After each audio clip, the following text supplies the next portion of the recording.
డిఎస్సిలో TET weightage 20 marks ఎలా కలుపుతారు, ఎలా యాడ్ చేయాలి? ఇప్పుడు ఫర్ ఎగ్జాంపుల్ మీకు టెట్లో 120 మార్క్స్ వచ్చాయి అనుకుందాం.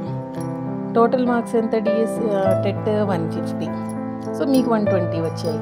120 డివైడెడ్ బై 150 ఇంటూ 20 క్యాలిక్యులేట్ చేయండి. అంటే టోటల్ 16 మార్క్స్ మీకు డిఎస్సిలో వెయిటేజ్ కింద కలుపుతారు. అలాగే ఫర్ ఎగ్జాంపుల్ మీకు 78 వచ్చాయి అనుకుందాం. Same 78 divided by 150 into 20 calculate చేస్తే 10.4 మార్క్స్ మీకు యాడ్ స్కోర్ అవుతాయి, డిఎస్సిలో యాడ్ అవుతాయి.